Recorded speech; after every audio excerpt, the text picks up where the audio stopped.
Hello, this is Root Source, Israeli Jews teaching Christians worldwide.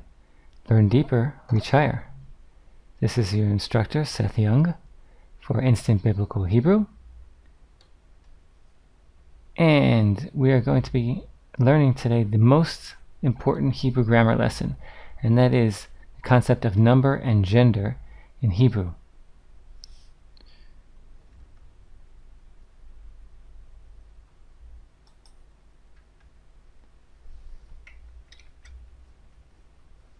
Now, here's my CV if you want to know that again. Okay, now number and gender in Hebrew, it means that in Hebrew, every noun, adjective, and verb have to have both number and gender, and sometimes person also, meaning it can be singular, it can be plural, it can be masculine, it can be feminine. In the verbs, there's also person, meaning first person, second person, third person. These are mostly things that we don't have to worry about in English, mostly, but they're very important in Hebrew, extremely important. And the good news, though, is that it's easy. This lesson, we're going to show how easy it is to do number and gender in Hebrew in most cases.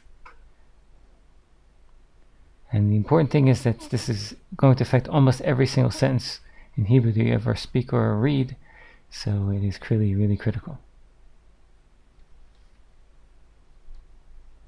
So like I said, all nouns, verbs, and adjectives in Hebrew have to have both number and gender. Alright, so now, since every sentence is likely to have a noun, verb, and or adjective, or more than one, learning how to do this is extremely useful. And like I said, though, it's easy, at least for nouns, adjectives, and present tense verbs. You'll see how easy that is. And non-present tense verbs gets harder.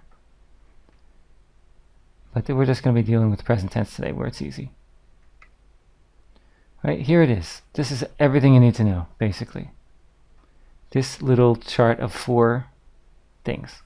Okay, we have over here the feminine and masculine column. We're starting from here. This is right to left, like Hebrew. So masculine in Hebrew is zachar, and feminine is nekeva. Now, over here we have the number. So this is the gender, and here we have the number. Singular is yachid, like echad, the word echad. It's a different word, but it's very similar. Echad is the number 1, which looks a lot like yachid. But yachid means singularness, togetherness. Yachad means together. Yachad means be together. So that's where it's a slightly different shorish, yud, chet, dal, but it's very similar to echad, the number 1, so it should be easy to remember. And plural is rabim, which means many. Rav means many, and the im ending is is also plural, as we'll see here. So how does this work? In the default is masculine singular, which has no ending. Okay, you only need to know there's a suffix added for each of these. Nothing else. Okay, so for the masculine is usually has no ending. There's some exceptions in the nouns. We'll discuss the exceptions later. But for now, assume that no ending. If you have a word, we'll give examples in a minute. No ending means masculine singular. If we add either a hey or a taf suffix, then that indicates feminine, singular. When we use which, we'll discuss, don't worry. Plural. Here we got the im ending that we said, same ending as we have over here, im. Okay, so if you take let's say an adjective and add im, then it becomes masculine singular. Masculine plural. And the same thing with the ot ending for the feminine. Now the ot ending is different than the taf ending. This is a taf ending which is not ot. Ot means feminine plural. A taf ending, which is a suffix, often means feminine singular. Right? That's the simple table you need to know. 4 things, one of which is nothing. Let's take a look at some examples. Okay, here we have a sample noun. Yelid is what we call in English a boy. Right? In English we have a boy and we have a girl. In Hebrew we do not have any such thing. We have a male child, a masculine child, which is a yelid, and we have a feminine child, which is our yalda. And you see that the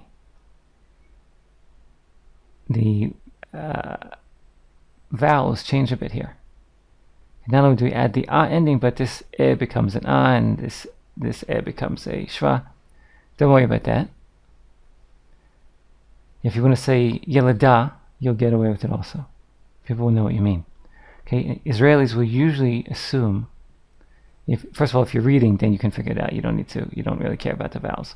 But if you're trying to talk, Israelis will assume that you know the easy stuff and you're messing up on the hard stuff. So that's a very important survival trick. If you do the easy part that nobody makes mistakes on, and you mess up the hard part which everybody makes mistakes on, they'll probably assume that that's exactly what you've done and understand what you said. You got that? So in Hebrew, when you're speaking, your object is to just get close and mess up in a normal way, which you probably will.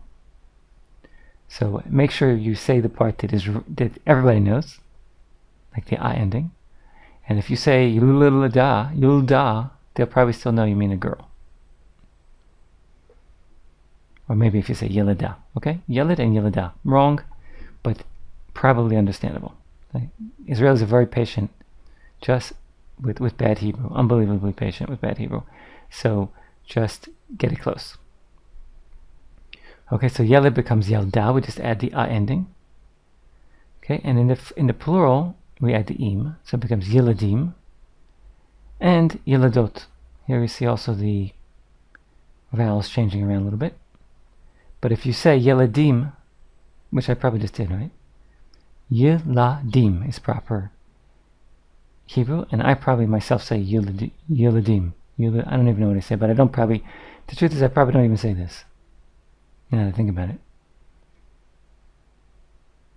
it comes out quickly. You probably don't really hear that. Maybe the Israelis do, but they don't let on. So just get it close. Yeladim, yelid, yeladim. Yalda, yeladot. Okay, here are the im ending and the ot ending. Simple as that. Now, in the nouns, there are exceptions. Sometimes a noun will have a feminine ending that's really masculine. Sometimes it'll have no ending, it's really feminine.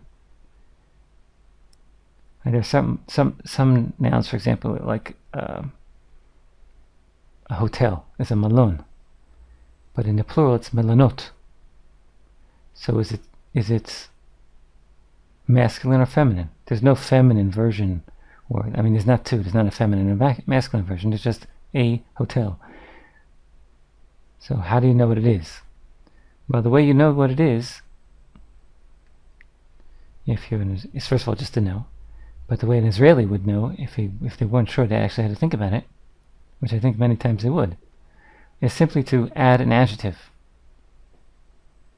So in Israeli, we who are learning Hebrew, if we're learning Hebrew, it's harder for us to do this.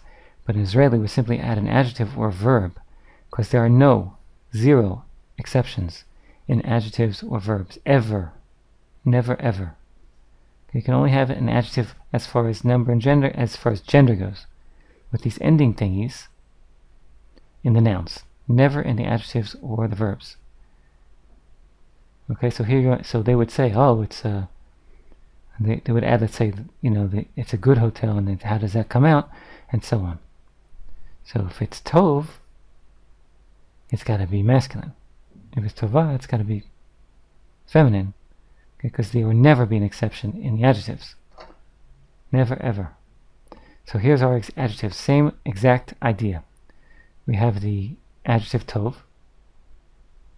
which means good, and in the feminine it's simply tova, singular.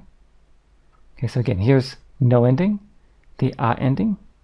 Plural is tovim and tovot. So it's yeled tov is a good boy, a good male child, to be consistent.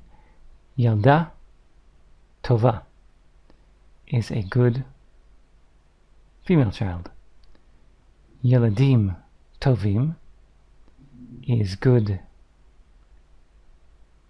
male children. And Iladot Tovot is good female children. And I should add, though, however, one clarification that the plural in the plural is, since we have to have gender in all nouns, and therefore in all adjectives that go with them and all verbs that go with them. If it's unknown, the gender is unknown, we use the masculine. So it could be that tovim, yeladim tovim, could be both boys and girls together, and that would be tovim. Yeladim tovim. That could be either male children only that are good, or male and female children together, which are good. Tovot means only girls, though. If you feel that's sexist, that's fine, but I'm never sure which way it's sexist. If you think about it, it could go either way. But that's just the way Hebrew works, because we must have gender for every single noun, but we don't have a mixed gender form. So we're stuck with, they have to go either one way or the other. So that's the way the convention is in Hebrew. That the plural could be mixed if it's masculine, but it cannot be mixed if it's feminine. Okay, now let's take a look at some verbs. Godel, the word gadol means big. Godel means to grow, to get big. So a male is godel in the present tense. He's getting bigger. He's growing.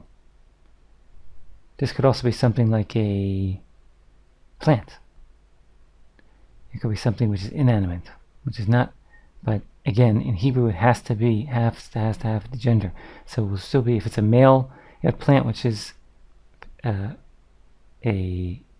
considered to be masculine, it will still be godel. But if it was considered to be feminine, it would be godelet. Okay, now here, it could be, in some forms it's et, the end, we said sometimes it's taf and sometimes it's hey. So in some forms, some verb forms, it gets a hey ending, and sometimes it gets the et ending. In this case, it becomes godelet. But if you say godela, then people probably understand what you mean. Again, just get it close. Fake it. Faking it is very important. Because if you fake it fast, you probably get your point across. But if you sit there and try to think forever how to conjugate the verb, then that's going to take you 15 seconds, and that's not fair to make the other guy wait. Better to get it wrong, but close. That's something I teach my students. So here we have godelet. If you want to say godela, fine. But once you learn the grammar a little bit better, you'll see why it's godelet, and when it would have been godela. Okay? So, same thing in the plural, godelim and godelot. So roughly half the time in the various different verb forms, and there's a lot of different verb forms in Hebrew, it's ends with a hey, and half the taf, I believe the edge is for the taf. Slightly more for the taf than the hey. But in the other forms, in what we saw in the adjectives and nouns, it's always going to end with a hey. No, that's not true either. And the adjectives will always end with a hey, and in the nouns, sometimes you might have a taf ending for a noun, a feminine noun, but usually it's with a hey. So hey is the winner, but sometimes the taf shows up in here, sometimes in the nouns, never in the adjectives, and about roughly half the time, I think a little bit more than half the time, in the verbs. But don't quote me, I forget which one has more the hey, but it's close. Split down the middle. Okay, so those are our samples. And here's our rules, okay, to sum them all up. as we said, all nouns, verbs, and adjectives must have number and gender. Must. Okay, there's no such thing as it in Hebrew.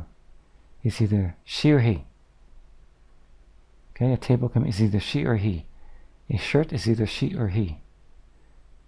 Now, the person is clearly she or he. That I don't have to explain to you. But the table is no different, and there's the same word. There's no it word.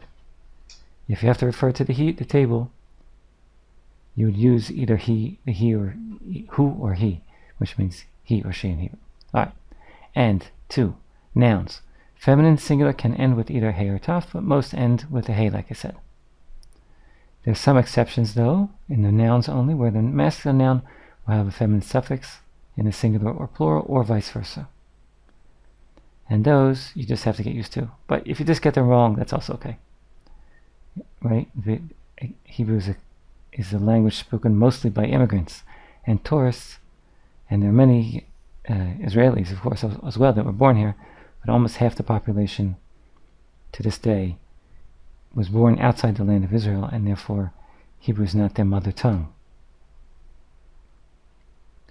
So Israelis are used to bad Hebrew, extremely used to it. Verbs. In the present tense, feminine singular can end either in hey or taf, which is determined strictly by the rules of conjugations, depending on the verb forms. In the present tense, all masculine verbs have masculine endings, and the same for feminine verbs. There are no exceptions. 0 exceptions. I hate to say 0 exceptions, but there are 0 exceptions. If I ever come up with one, I'll have to tell you, I guess, huh? Now, in the past and future tenses, the situation is more complicated, much more complicated. And there are some conjugations like they, which have the same ending for both masculine and feminine. So that's a little more complicated. We're dealing only with the present tense in this lesson, which is where it's easy. And adjectives, here's a point which I didn't mention before. Some adjectives end in the E ending, in the masculine singular, in which case the feminine singular will end with it. I didn't say that before. I forgot that part. However, all feminine singular adjectives, all other feminine singular adjectives end in hey. So there's even some tough endings in the adjectives, but again, the overwhelming majority are going to be hey, just the hey ending. All adjectives, again, must agree in number and gender with the number and gender of the noun that they modify, and there are no exceptions. A masculine adjective can never have a feminine ending, and vice versa. Finally, point number 5 of words shorsh, the roots may end in one of the letters above. Yud, Taf, Hey. This might make identifying the suffix or lack thereof more difficult, but does not change any of the rules above. Okay, the suffix is the suffix. Okay, that ends the most important grammar lesson, number and gender in Hebrew. I hope you enjoyed that, and you will see if you pay attention that this comes in handy in just about every single sentence you will ever see in the Hebrew language, because even if there's no suffix, that means something also. So, and it's pretty easy. There's only really 4 different cells that we discussed in that little table. And so I hope that this will really give you a big push forward in your Hebrew grammar. This has been Seth Young for Root Source. As your dedicated teacher, I'm happy to help you with any of your questions. Again, here is my email address. You can send me an email if you need to. Thanks for being with me, and shalom.